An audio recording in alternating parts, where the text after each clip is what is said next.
So when we say mycobacteria, we refer to those organisms na rod-shaped, aerobic, and for these organisms, they don't form spores. So the name mycobacteria has its own significance in terms of the structure of the cell wall of this organism. So bakit important ang mycobacteria? And for most chapters or for most reference textbooks, meron talaga siyang own chapter. And in our board exam, 49% of the micropara is clinical bacteriology and may special 2% talaga on mycobacteria alone. So this organism at least somehow master this topic. Ano yung general characteristics of mycobacteria? Again, so they are rods, so they are rod-shaped, so they are bacilli. They are strictly aerobic, meaning they absolutely need oxygen in order for them to perform their metabolic functions. And wala silang spores. In terms of the shape, they are somehow slightly curved, although we don't appreciate that very much in the way we do microscopy in the lab kasi you have to zoom in or use higher magnification types of microscopes. So they are slow-growing bacilli. They are mostly non-motile and they are catalase positive. So this is important kasi nga they need oxygen in order to perform their metabolic function. So in order to survive also oxygen, they need enzymatic systems capable of neutralizing the radicals that come with the oxygen content. So wala silang capsule, pero meron silang mga intracellular granules na Mutch's granules. So just like Corynebacterium, meron silang own metachromatic granules, which are called yung mga Babes urns. For Mycobacteria, M for Mutch or Mux granules. So in terms of growth, most of them can be divided into different types of growers. So meron yung mga rapid and slow. But for the rapid growers, most of the time, 2 to 3 days lang, they can grow at 20 to 40 degrees Celsius. While for the pathogenic species naman, it requires 2 to 6 weeks of incubation. So if you can see, 2 to 6 weeks, tapos they are the ones that cause diseases. That's why we resort to different methods of diagnosing Mycobacterium species instead of allowing them to grow kasi it's too long and the pathogenic effects of the organisms might have been very detrimental already. So just like any other pathogenic strains, nag-grow sila sa 35 to 37 degrees Celsius. So take note of that. If the organism is somehow pathogenic, when you try to grow it, mas mag-grow talaga sila sa body temp, which is 35 to 37 degrees Celsius. For one organism under this family, which is the Mycobacterium leprae, this requires different or special type of culture requirements. So, kailangan in vivo yung pagpatubo sa kanya. So, it fails to grow in vitro using agarose medium or most medium. Kaya ginagawa natin, pinapatubo natin sila under cell or actually before live organisms tapos i-examine. So later you will see what I mean in next slides. Okay, we have two major groups of Mycobacteria. So meron tayong tinatawag na Mycobacterium tuberculous complex. So it is It includes Mycobacterium tuberculosis, Bovis africanum, microti, Candidii, caprei, Pinnipedii, Mungi, and Orchis. For non-tuberculous mycobacteria, we just call them mycobacteria other than the tubercle or yung mga atypical mycobacteria. So, iba din yung range of clinically significant infections na kaya nilang i-cause. So, there are actually more than 200 mycobacterium species discovered, and most of them are just saprophytes. Okay, let's discuss the Mycobacterium tuberculosis. So this one is very infamous, especially here in this country, because it causes the tuberculosis or the pulmonary tuberculosis. So the 1800s, this was first isolated by Robert Koch. That's why it's also referred to as Koch's bacillus. And based on its characteristic, it was also called the human tubercle bacilli. So yung doubling time ni Mycobacterium tuberculosis can reach up to 729 to 932 minutes. So slow grower siya. And it can cause chronic infection. So yung disease na kinukos ni Mycobacterium tuberculosis, hindi siya acute. The host should carry the organism chronically, and then pag bumababa na yung immune system or immune system resistance of the host, it can now be more active in causing a disease. So during the 20th century, it was the second leading cause of death, to the point na hindi nila siya matreat, and yung mga patients na na-identify na merong tuberculosis, nilalagay na lang nila sa isang asylum and hinihintay kung gagaling ba sila or not. Of course, most of them will not be treated if walang antibiotic na na-receive. But before, kasi hindi pa nila naintindihan yung disease itself, akala nila if mas ma-expose to air yung patient, mas mabilis siyang gagaling. So yung asylum, merong kasamang yard na malawak, and then they will just wait for the patient to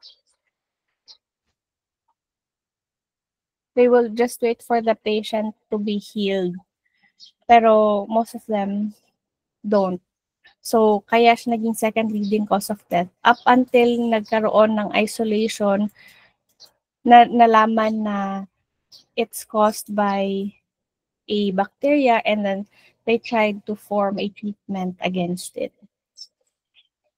So the Mycobacterium tuberculosis causes the pulmonary tuberculosis, and it can be acquired through coughing or sneezing or talking. So take note that Mycobacterium tuberculosis can be transmitted through respiratory droplets and also airborne. So again, what does it mean kung airborne? Meaning it can be suspended in the air for a long period of time, and even if wala na yung initially infected patient in that area, pero nandun pa rin yung contaminated air, if you enter a room with that contaminated air, you can still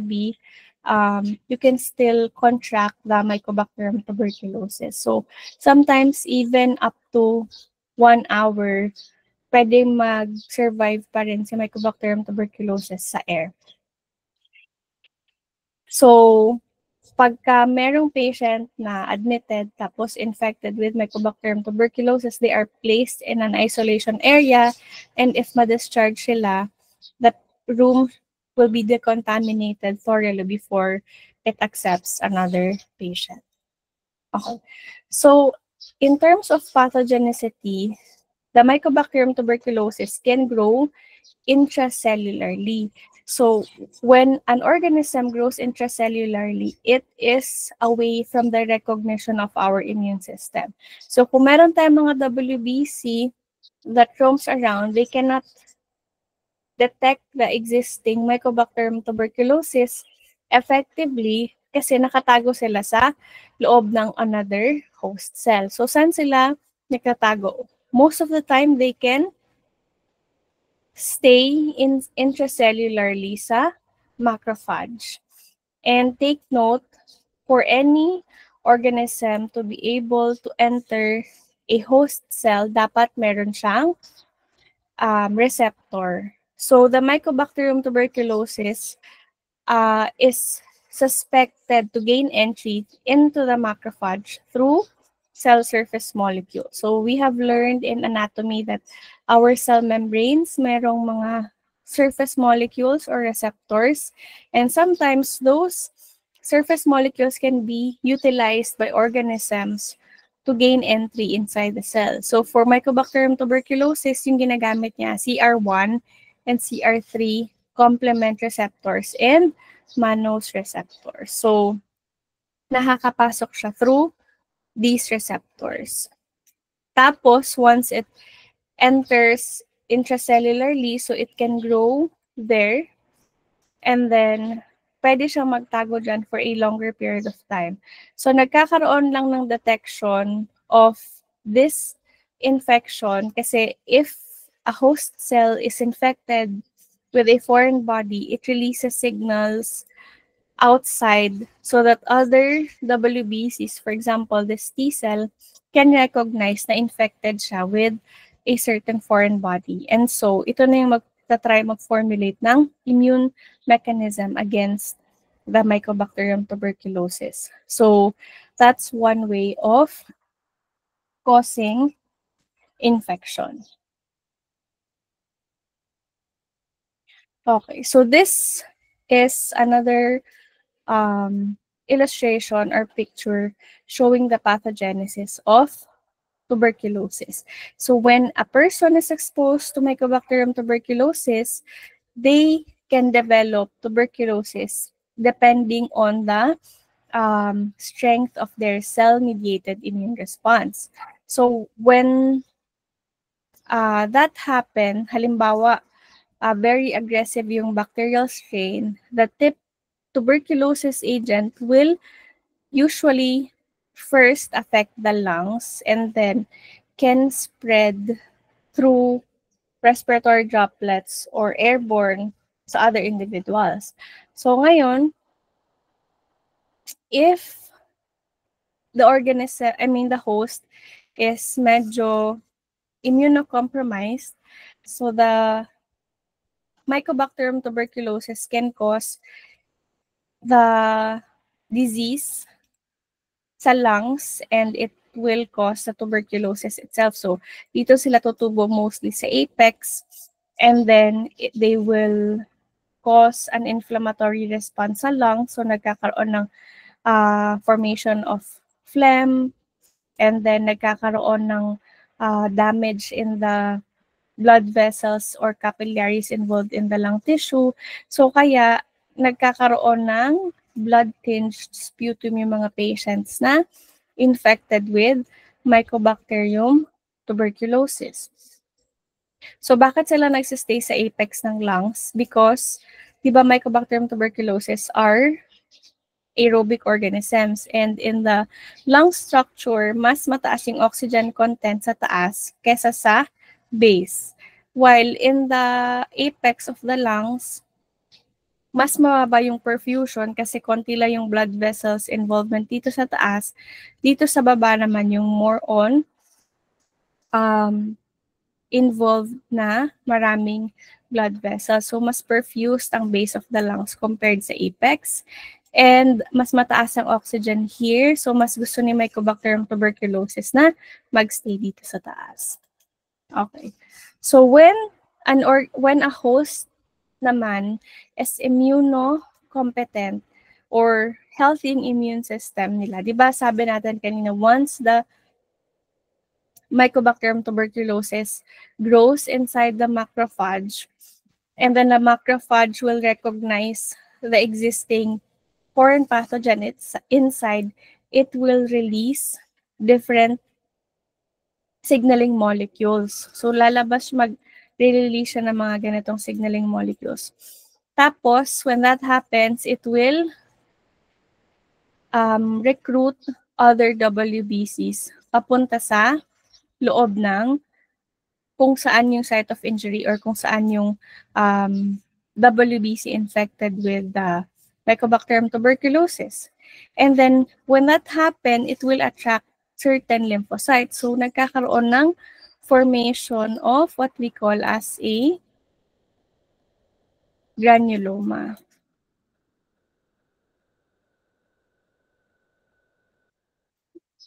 So this is a certain type of hypersensitivity reaction involved in the recruitment of different WBC. So may mga activated macrophages here na nagsa-circulate and then papalibutan sila ng lymphocytes and other types of lymphocytes. So what happens is that instead of the immune system discovering the Mycobacterium tuberculosis, instead of the body being able to fight Mycobacterium tuberculosis, para na noon silang napoprotect inside. Kasi the logic of this is containing the infection, but because of that containment, hindi na siya ma-reach ngayon ng antimicrobial agents as efficient if nagkalat lang siya sa circulation. So this is, wala siyang infection, but there is an existing Mycobacterium tuberculosis. So, pwede bang magkaroon ng tuberculosis, pulmonary tuberculosis, kahit walang symptoms? Yes, kasi it will still be detected through radiographic images and mga blood tests, pero walang active infection kasi yun pala, natago siya through a granuloma. So that's what happens if a patient is competent or healthy immune system, tapos sa-infect ng Mycobacterium tuberculosis, pwedeng magtago yung organism dyan, pinalibutan ng WBCs. So that's one of the pathways of pathogenesis of tuberculosis. And also, the organism can spread to different parts of the body. So, meron tayong bone TB, pelvic TB. So, ang tawag dyan mga extra pulmonary tuberculosis. So, this now is being counteracted by what we call as the BCG or yung vaccine na Bacillus calmette-guerin. Binibigay yan sa mga bagong panganak na mga baby so that it will prevent the spread of tuberculosis into different parts of the body. Kasi once it explores different organs or nag-spread sa different organs, it can now cause more detrimental effects and mas mahirap silang i-treat. So it can lead to death. And are there still patients na namamatay because of TB? Yes, especially if very late na na-detect. Or if nagka-TB sila tapos meron silang other diseases like AIDS or diabetes mellitus. So that's how difficult treating TB is if late na is not checked. Okay, so this is how it looks naman kung X-ray. So imagine yung kanina, dito sila nag-stay sa apex. Kasi nga, they love oxygen. Okay. So for us, medical technologists, what is our role naman in diagnosing TB? So merong tinatawag na AFB proficiency. So meron yung special training for medical technologists to be able to perform direct sputum smear microscopy to check for Mycobacterium tuberculosis. So to evaluate existing pulmonary tuberculosis, usually dalawa yung sputum specimens na ibibigay. So minsan, same day, kukuha ng 2 consecutive specimens collected 1 hour apart. Tapos you will do direct Zeal-Nielsen microscopy. So doon sa dalawang sputum specimen na na-receive, dapat at least one sputum smear is positive, meaning nakakita kayo ng acid-fast bacilli in at least one of the sputum specimen for you to be able to say na this is confirmed tuberculosis. So, iba yung detecting pulmonary tuberculosis through the smear, microscopic exam of the sputum smear. And then, iba din yung special test for the genes involving Mycobacterium tuberculosis. So again, before, dapat tatlo yung sputum specimen, tapos consecutive days siya i-collect. So for example, day 1, early morning, tapos day 2, early morning, and then another specimen, third specimen. Ngayon, they now allow 2 consecutive specimen. Halimbawa, na-collect siya at 9 a.m. So that's specimen 1. Tapos after 1 hour at 10 a.m., that is now your specimen 2. So pwede na yan ngayon. And then you will perform Ziehl-Neelsen microscopy or the hot method for AFB examination. Again, just one is needed to be called bacteriologically confirmed tuberculosis. So again, positive, dapat at least one smear microscopy, culture, if ever, but usually hindi natin to ginagawa, and rapid diagnostic test. So ito yung sabi ko kanina na you will check for existing genes. So ang tawag dito ay gene expert.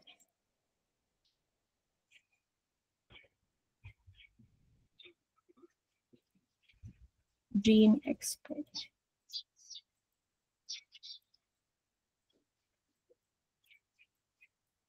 So tinitingnan if the sputum has TB, tapos titingnan din if meron ba siyang resistance against other antibiotics na used to treat against TB. Just as an initial na information, chest X-ray is not included in saying bacteriologically confirmed TB. Pwede lang siya gamitin as a complement to bacteriologic testing for diagnosis. So why do we need to know this? Kasi sometimes it's being asked in the major exams, and also it is done by medical technologists, especially if na-assign kayo sa area na maraming TB. So, palaging pina-perform si gene expert. So, sometimes you are the ones to tell the patient, sometimes na hindi kasama yung x-ray, and what is needed is a bacteriologically confirmed TB. Okay. So, how do we now test for Mycobacterium tuberculosis aside from the smear? So, in terms of culture, we can use non-selective medium and a selective medium for Mycobacterium tuberculosis. Usually, yung selective medium are agar-based.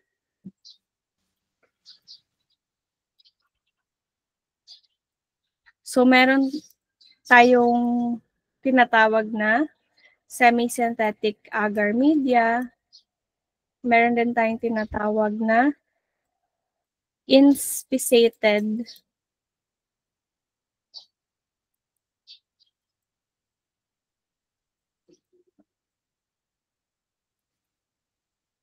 egg media and broth media. Okay. So, how does Mycobacterium tuberculosis colony look like? So, it appears raised.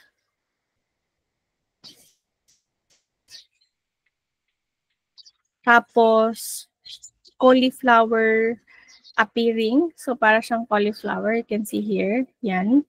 on egg-based media. So itong mga green, egg-based media yan. So this is the Mycobacterium tuberculosis ha. So wala siyang wala siyang pigments. Hindi siya pareha ng other organism na may red pigment. Ganyan. And it grows again, pathogenic siya. So it will grow at 35 to 37 degrees Celsius. Sometimes, if Lowenstein-Jensen agar yung gamit, it will appear as a breadcrumb appearance. So take note, breadcrumb appearance. Tapos, meron siyang counterpart na organism, Mycobacterium avium complex. So this one, iba naman yung itsura ng colonies niya. Yellow, smooth, characteristic colony, yung outlines are more prominent. Kaya minsan tinatawag silang condom colonies kasi they look like condoms. You can see here. Ganyan. So what are other tests that we can use to determine existing Mycobacterium tuberculosis? So we can do the tuberculin test. So when we perform tuberculin tests, we check for existing immune response of the host against Mycobacterium tuberculosis. So ang ginagawa doon before for the old tuberculin test, they will boil 6-week old broth cultures and then it will be filtered and concentrated. Tapos titingnan yung reaction against that. But now we have what we call as PPD or the purified protein derivative. So we will just perform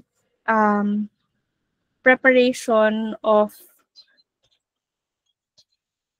the old using ammonium sulfate fractionation and then yung mga ma-isolate na tuberculoproteins, it will be given, halimbawa ito yung arm ng patient, i-inject siya intradermally. So that will now be considered as a skin test. Tapos titingnan if over a period of 48 to 72 hours kung magkakaroon ba ng induration or mag-spread ba sa area of injection yung reaction to be considered a positive test. So mostly ginagawa to sa mga children kasi they cannot give sputum efficiently. So we do test for purified protein derivative, meaning titingnan natin yung immune system reaction. If nag-positive, meaning nag-create ng antibodies na yung bata against that.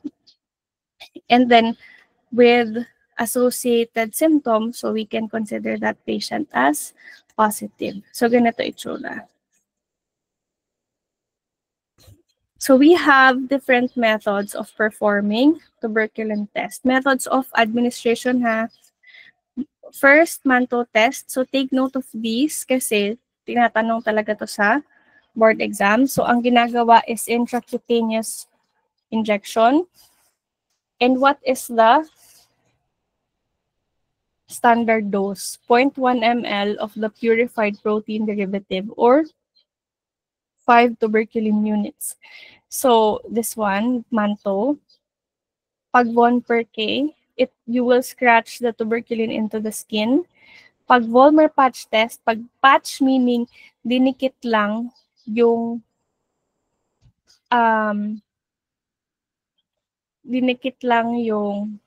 something doon sa skin. So when we say patch, anything that is placed on the skin, hindi siya invasive. So that's a patch. So for this one, yung laman ng patch ay soaked siya with PPD and then pinlay siya over the skin tapos titingnan kung meron bang reaction. Next is a moropercutaneous test. So irarub siya sa skin with an ointment. And tuberculin line test, meaning iba't ibang puncture sites. So for example, ganyan. Okay, so yung common na ginagamit sa area I-Manto test. I-inject talaga yung PPD.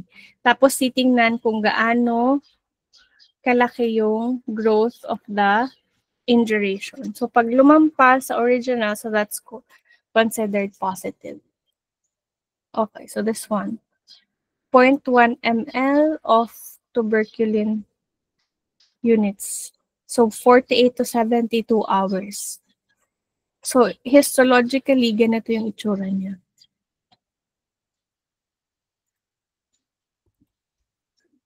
So ano yung significance?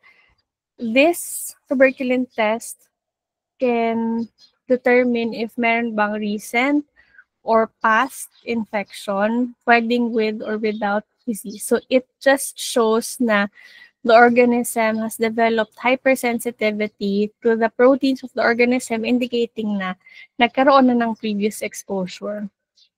Pero minsan, ginagamit pa rin siya as included in the deciding factor kung meron ba or walang disease.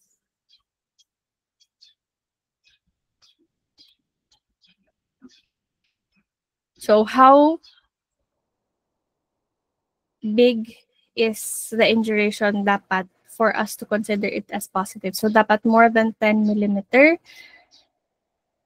Positive for patients na high risk or patients na younger than 5 years of age. Pag 5 millimeter or more, positive siya if the patient is immunocompromised. Pero generally, basta equal to or greater than 15 millimeter, whatever risk factor, hindi siya required. So this one, pag more than 15 millimeter, automatic positive na siya. Okay, so what are the laboratory specimens that we can accept for processing AFB? So pwede ang urine, CSF, gastric lavage. Again, gastric lavage is yan yung kukuha ng specimen through the gastric juice. So parang mag-wash with NSS tapos i-aspirate yung material. So this synovial fluid, pleural fluid, pus also, and tissue biopsy specimen. So kung sputum naman, dapat spontaneously produced sputum. 3 sputum samples collected for 3 consecutive days if eco-culture, but for yung testing lang sa microscopy, pwede ning 2 collected 1 hour apart. So required volume should be 5 to 10 ml.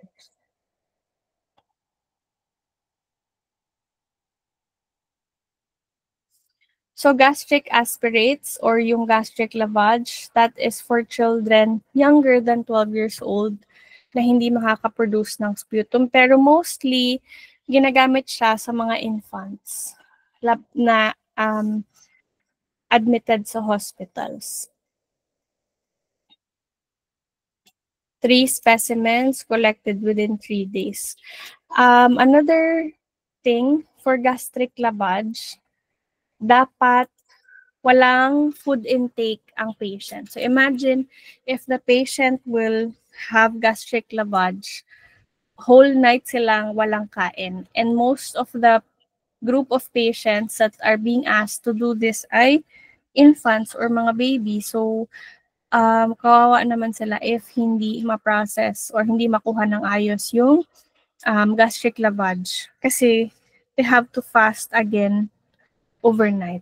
But for this one, 3 specimens collected within 3 days, minsan pumapayag na lang yung lab ng isa lang.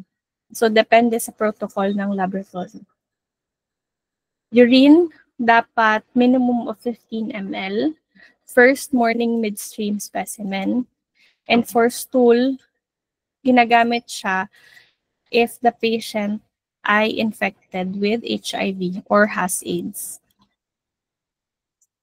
Okay.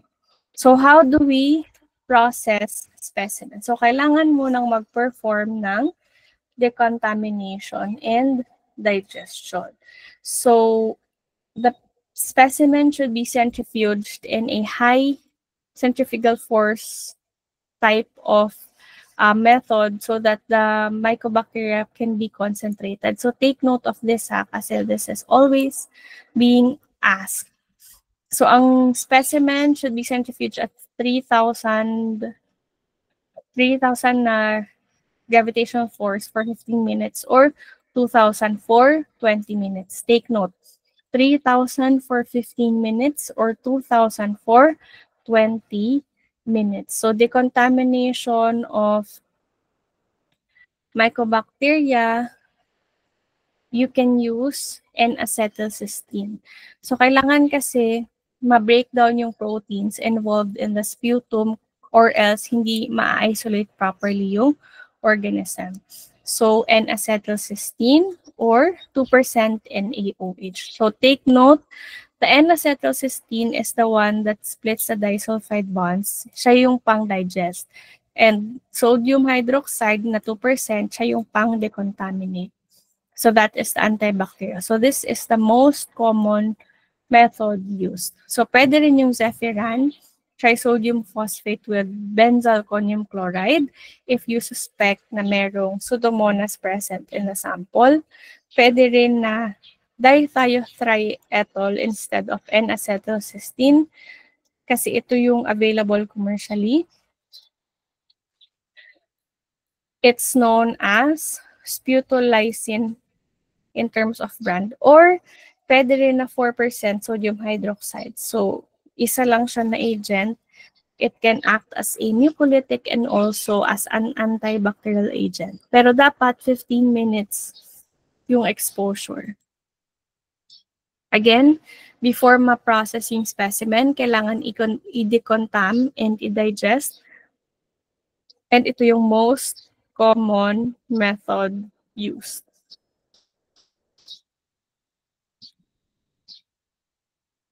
Okay. So these are the most common combination. Sorry. This one. Most common combination.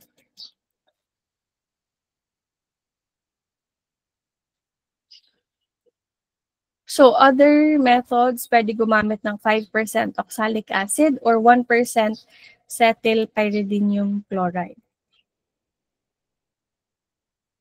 Pwede rin sulfuric acid or chlorhexidine. So narinig niyo na siguro to. Sometimes ginagamit siya as gargle. So how do we perform acid-fast staining or staining of smears in examining Mycobacterium tuberculosis? So pwedeng gumamit ng two methods, either the Ziehl-Neelsen or the Quinyon. So for an AFB smear, gumagamit tayo ng primary stain and secondary stain or counter stain, just like in gram staining. So yung primary stain ay carbolfuchsin and yung counter stain ay methylene blue or sometimes methyl green. So first, there will be application of carbolfuchsin. So i-stay siya dyan for a longer period of time. And then for Ziehl-Neelsen, magkakaroon ng application of heat. So that will be considered as the Morgan. So once that is finished, you will now try to decolorize the smear using acid alcohol. And then, iwa-wash, tapos lalagyan ng counter stain, which is methylene blue. So titingnan kung alin yung nag-retain ng primary stain, which is the carbolfuchsin. And then, makikita nyo if may mga contaminants kasi makikita na nag-blue sila or nag-green sila. Pero, pwede rin tayong gumamit ng special stain which is the Oramine rhodamine stain. Pero this is a fluorochrome stain, meaning kailangan siya ng fluorescence microscope. Kasi it will fluoresce under a fluorescent light. Kung kinyo naman, instead of using heat as the mordant, ang gagamitin ay a certain form of detergent to bridge the gap between Mycobacterium tuberculosis and the primary stain. Okay, so how do you report AFB? So for the CDC method, so take note because ito yung ginagawa nyo. So if walang nakitang AFB, so that's negative. If you examine 300 fields and you see 1 to 2 AFB in all that fields, so that's considered as trace or positive, negative. So yun yung pag-report. If nakakita ng 1 to 9 AFB per 100 fields, so that's 1 plus. If 1 to 9 AFB per 10 fields, so that's 2 plus. And if marami talaga, like 1 to 9 per field, so that's 3 plus. So pag more than 9, that's 4 plus na. Oil immersion to ha. So that's CDC method. If yung NTP or National Tuberculosis Association method, gumagamit lang ng 1 to 2 per slide, ang gagawin is just report the number and request for another specimen. If 3 to 9 per slide, so that's rare. If more than 10 or 10 per slide, so that's few. And if 1 or more TB per oil immersion field, so that's 3 plus. So dito naman is yung sa RITM na DSSM. So that's 300 visual fields, tas wala, 0. If yung 1 to 9, so parang siyang similar sa CDC. That's equivocal, so plus N. Pag 10 to 99 per 100 visual fields, that's 1 plus. 10 to 99 ha. Tapos if 1 to 10 AFB seen per OIF in at least 50 visual fields, so that's 2 plus. And if more than 10 in at least 20 visual fields, so that's 3 plus. So yes, familiarize talaga with these kasi this is actually what you will do in the field, and also it's being asked repeatedly in major exams. Okay.